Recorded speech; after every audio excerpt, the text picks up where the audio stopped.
Buenas tardes, buenos días, buenas noches, corazones apapachadores. Ya nos queda poquito del método Kabalev. Este que vamos a hacer hoy se titula El descenso y es como una especie de resumen de todo lo que hemos visto anteriormente.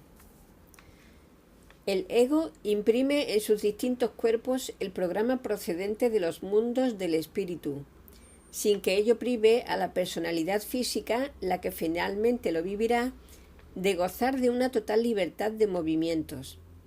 El proyecto espiritual es amplio y deja abiertas a la personalidad física todas las opciones. El programa puede consistir, por ejemplo, en una frase: aprender medicina. La personalidad mental puede rebelarse contra ese mandato, nacer en una familia de médicos y oponer resistencias, saltándose la valla del colegio. Todo ello redundará en una pérdida de tiempo, y al regresar a su ego, con mayúscula, como átomo germen, éste le dirá: dado que has faltado a tu programa, en una próxima vida deberás realizarlo en condiciones mucho más difíciles. Se inicia entonces el camino de descenso en sentido inverso al seguido en el periodo de ascenso hacia el ego, con mayúscula.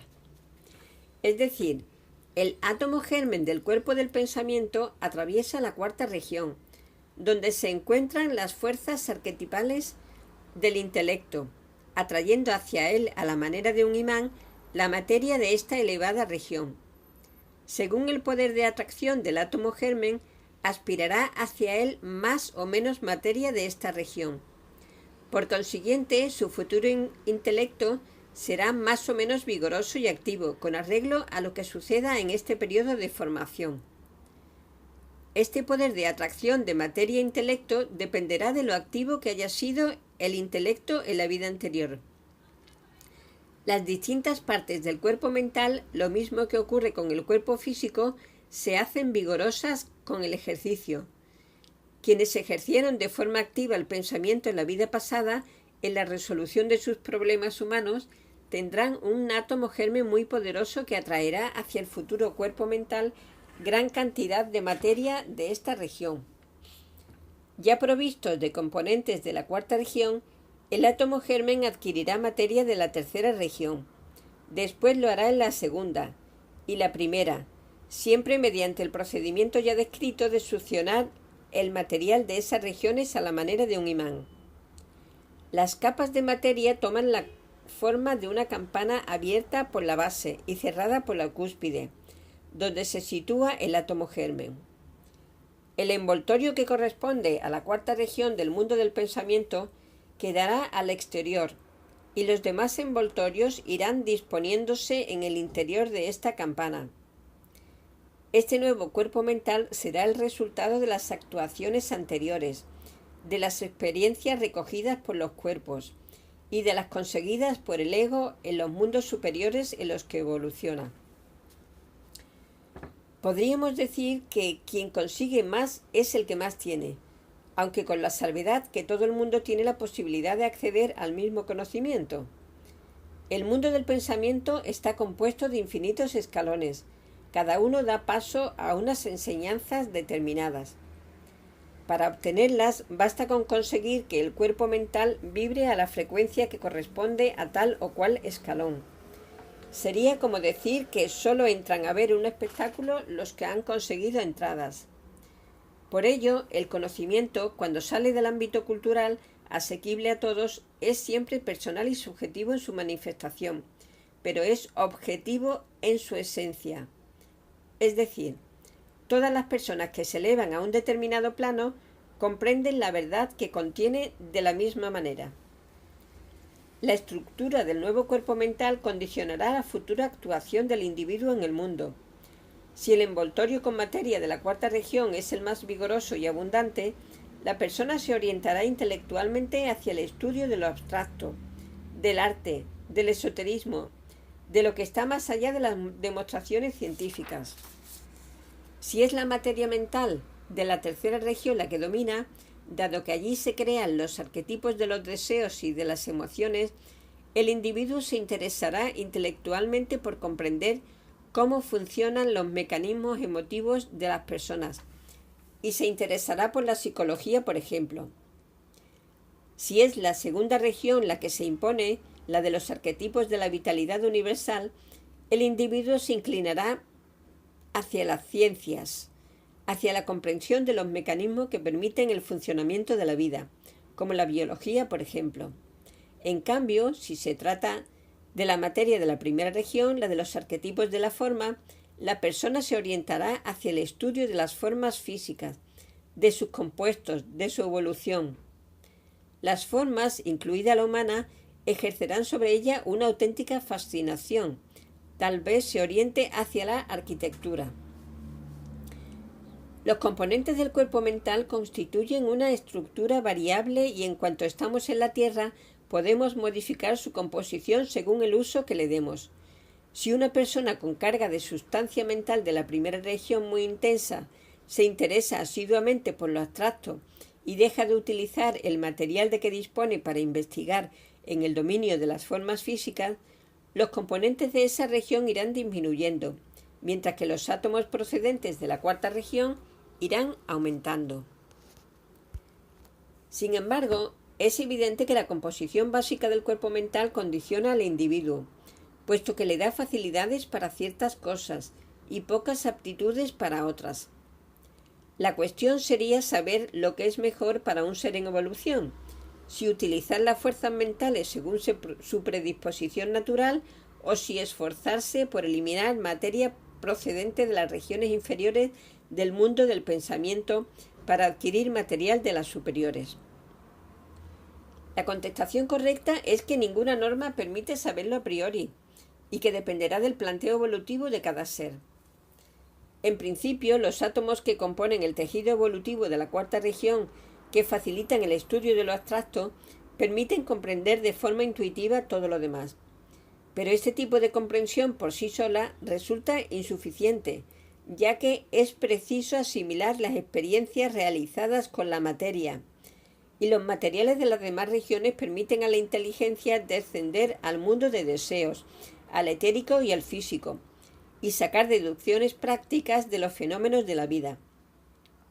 Pero puede ocurrir lo que sucede también con la gente que se encadena a una raza, que una persona sabia se haya identificado tanto con su personalidad intelectual que en una nueva vida herede un cerebro que es prácticamente la reproducción del anterior.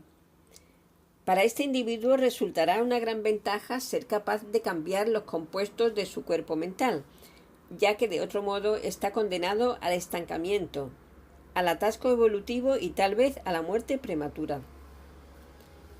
Formado el cuerpo mental de la futura existencia, el átomo germen del cuerpo de deseos entra en funciones y empieza a recoger materia de la séptima región del mundo de deseos, por el procedimiento ya descrito. En ella se encuentra la sustancia que le permitirá ejercer poderes espirituales y elevarse a la contemplación de realidades más sutiles. De esta región los místicos obtienen sus visiones sublimes. Un envoltorio abundante de esa materia permitirá al individuo en su futura vida terrestre permanecer en contacto visual y sensorial con altas jerarquías, ángeles, por ejemplo, u otros guías. El átomo germen del cuerpo de deseos pasa luego a recoger materia de la sexta región, denominada luz del alma, porque esos ingredientes permiten ver con claridad en los sentimientos y discernir entre lo que conviene o no al alma en su proceso evolutivo. En la quinta región, la denominada vida del alma recogerá materia que le permitirá vivir con más o menos intensidad las experiencias emotivas y sacar provecho de ellas. En la cuarta región, el alma adquirirá materia que le dará la capacidad de sentir. De ello dependerán sus facultades para apreciar interés o indiferencia por un determinado acontecimiento. Si suscita interés, el evento se incorporará a su vida y le aportará un fruto experimental. En cambio, si causa indiferencia, se apartará de su camino sin traerle nada, ni positivo ni negativo. Si la composición del cuerpo mental condiciona a la persona, La del cuerpo de deseos creará un segundo condicionamiento que actuará con mucha más fuerza porque para nosotros es un cuerpo más viejo, más organizado. Existe una correspondencia entre el mundo de deseos y del pensamiento. La séptima región, denominada poder del alma, permite elevar los sentimientos hasta el mundo mental y se encuentra en afinidad con la cuarta región del mundo del pensamiento. La sexta región, llamada luz del alma, se encuentra en afinidad con la tercera región del mundo del pensamiento, la de los arquetipos de los deseos. La quinta región está relacionada con la segunda del mundo del pensamiento, la de los arquetipos de la vitalidad universal. La cuarta región está relacionada con la primera del mundo del pensamiento, la de los arquetipos de la forma. Si el porcentaje de materia de cada región del mundo de deseos guardara una proporción de equilibrio con la correspondiente del mundo del pensamiento, tendríamos que el cuerpo de deseos sería la perfecta copia del superior y se produciría un sincronismo entre el pensar y el sentir. De esta manera, cuando la mente manifestara su interés por una cuestión determinada, los deseos se movilizarían al servicio de ese impulso y todo marcharía en la vida del individuo como una seda. Esta información puede parecer un tanto confusa, pero se trata de retener lo fundamental, es decir, que nuestros diferentes cuerpos tienen un periodo y un proceso de formación, y que estos dependen del bagaje propio de cada ser humano. Quizá nos ayude a pensar que la bajada al mundo físico puede compararse al recorrido que efectúa una persona por un supermercado. Se aprovisiona de todo lo necesario para el próximo periodo. Recorre la sección de fruta, mundo del pensamiento, por ejemplo, y recoge los víveres necesarios. Después se detiene ante el pescado, que puede ser el mundo de deseos, y se abastece hasta que tenga lo esencial, aunque recordando que su dinero, los materiales a los que puede acceder, es limitado en función de lo que haya ganado generado en los años de trabajo, o sea, en su anterior vida. Después de pasar por las regiones superiores, el átomo germen recogerá materia de las tres regiones inferiores del mundo de deseos. Según el tipo de deseos que haya alimentado esta parte de su cuerpo de deseos, será más vigorosa y ejercerá mayor presión en su futura vida. Se sabe que el ser humano empezó su peregrinación por estas regiones debido al incumplimiento de la ley del sacrificio cuando se encontraba en el estadio paradisíaco. Todo lo que es disconforme a las leyes del universo tiene que desaparecer. ¿Y cómo conseguirlo en los mundos en los que todo es armonía, cohesión, amor? Era necesario crear unas regiones en las que reinara la fuerza destructora, capaz de reducir a picadillo aquello que era contrario a la propia evolución. Los luciferes, que se habían visto excluidos del orden natural al negarse a rebajar su potencial en el tercer día de la creación, se comprometieron a trabajar en esas tres nuevas regiones inferiores. El ser va penetrando en ellas a medida que se hace patente su incapacidad de renuncia y sacrificio, saliéndose de la órbita de las leyes naturales. Una vez en la tierra de las destrucciones, la violencia generará una violencia cada vez mayor, de modo que en el periodo involutivo el ser humano cargará progresivamente con cantidades crecientes de materia, que luego deberá eliminar al pasar por esas regiones en el viaje de retorno hacia el ego superior. Pero las acciones a que ha dado lugar la presencia en su cuerpo de deseos de ese material deberán ventilarse en el mundo físico, y como los de arriba es igual a los de abajo, esas acciones serán violentas, destructoras, repulsivas. Por ello, los grandes maestros que han pasado por nuestra tierra aconsejan evitar devolver la violencia cuando somos atacados, ya que de esta forma se liquida la deuda sin engendrar una nueva, que nos obligará a vivir futuras violencias. Y aquí yo hago un inciso para reflexionar de que es importante. Los luciferes son los encargados de suministrar los materiales necesarios para el cuerpo de deseos en lo que se refiere a las 3 regiones inferiores. Como sus colegas los ángeles, pondrán en nuestro cuerpo el material de destrucción programado por nuestro átomo germen. Este material se presenta, como todo en el universo, en 2 polaridades, positiva y negativa. Una carga positiva nos hará agentes de la violencia. Una carga negativa nos convertirá en pacientes, o sea, víctimas de la violencia. Si somos víctimas es porque antes hemos sido verdugos. Y aquí hago otra reflexión. Esto lo debemos de tener muy en cuenta y no olvidarlo. Continúo.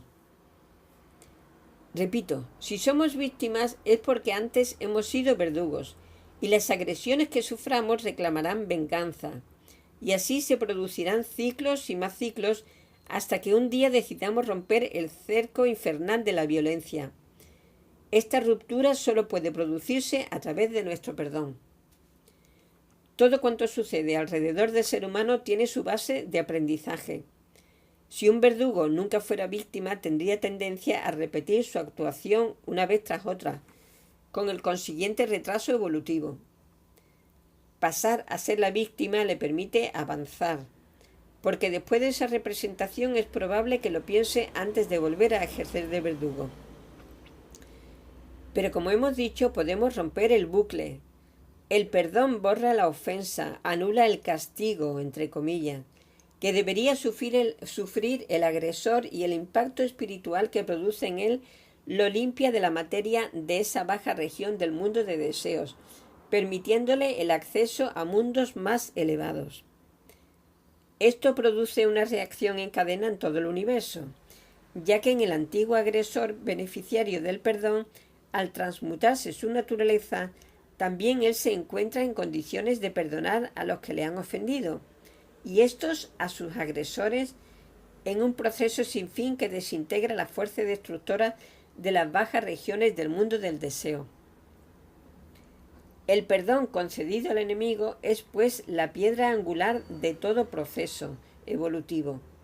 Cuando una persona es capaz de perdonar, la involución ha llegado a su fin. El sistema de valores por los que se había regido cambia, y el ser abre los ojos a los mundos de arriba. Y aquí hago un inciso. El perdón es liberarme de la visión de víctima que yo soy de los demás. Es liberarme del recuerdo del daño recibido. Esto lo escuché en una clase de Ana Daza y es muy diferente a lo que nos han dicho toda la vida, que es el perdón. Solamente para una reflexión. A continuación vienen las preguntas que pondré aquí abajo del vídeo, al igual que el enlace al blog, como hago siempre, por si queréis leerlo. Repito, entiendo que es un tema que puede resultar un poco difícil de asimilar, y al leerlo pues quizás no nos enteremos mejor o escuchando, o las dos cosas, como queráis. ¿De acuerdo? Pues corazones, besitos, besitos, besitos. Nos amo, nos amo, nos amo. Chao, corazones.